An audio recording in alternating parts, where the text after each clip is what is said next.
When I was 5 and a half, my father, who is Aboriginal, left me and my sister. Later on, when I was 6, I cried myself to sleep because I thought my dad didn't love me anymore. A few months later, I asked my mom, who was white, how I got my name. She told me that if I was a boy, she would give me my first name and my dad would give me my middle name, and it would be the other way around if I was a girl. I then looked at my mom with a completely straight face and said, well, if he doesn't love me enough to stick around, then I don't love him enough to keep the name he gave me.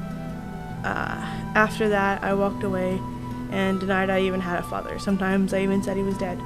Later on, when I was in elementary school, they had this hoop dancer come to the school, and I just walked out of the gym because I thought, well, if I watch this, that means I have to admit I'm part Aboriginal, and I didn't want that.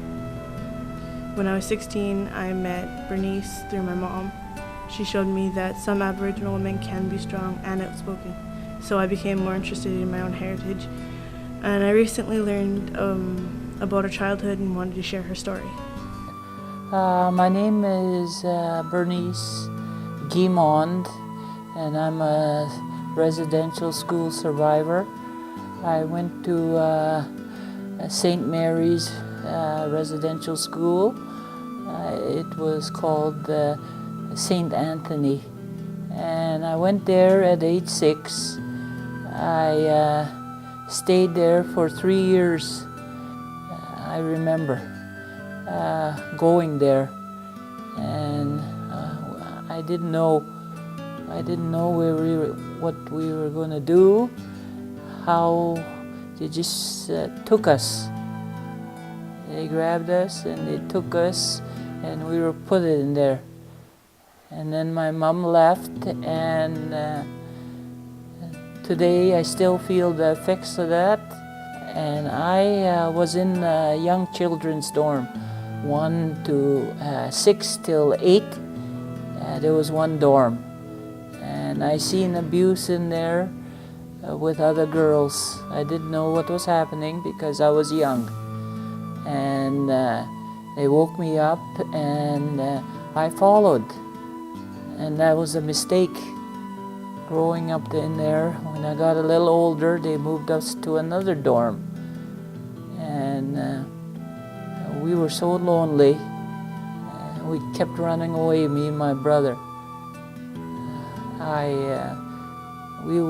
We had numbers, we were given numbers, and mine was 58, and I remember that.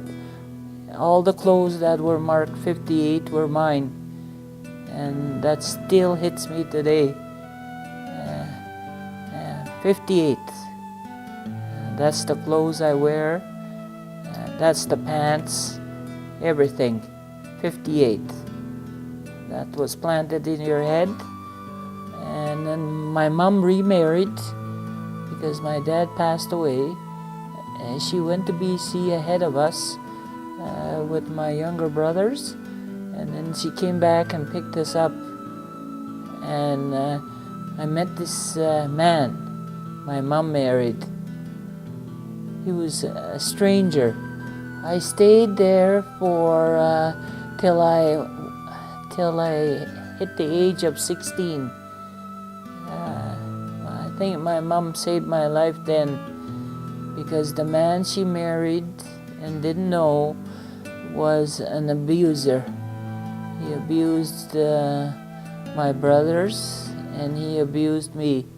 And I always prayed that he would be here so I would have a chance to tell him what he'd done to us, what he'd done to our family.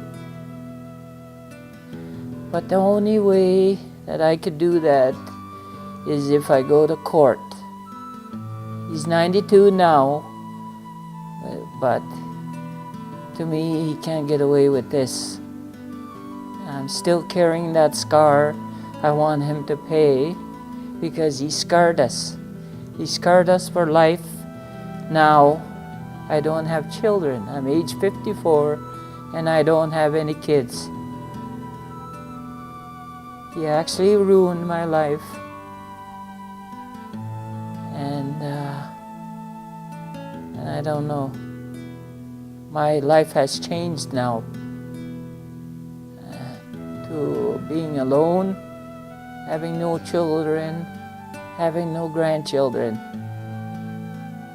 I am very proud of who I am, and I'm not ashamed of who I am anymore. Yeah. And yeah. I think that has something to do with you, because I've seen how, you know, you don't let stuff knock you down. You No. get right back up and you're like, hey, come give me another shot. Yeah, yeah. And I'm definitely that way. That's definitely who I am, and it has a big part to do with you. So.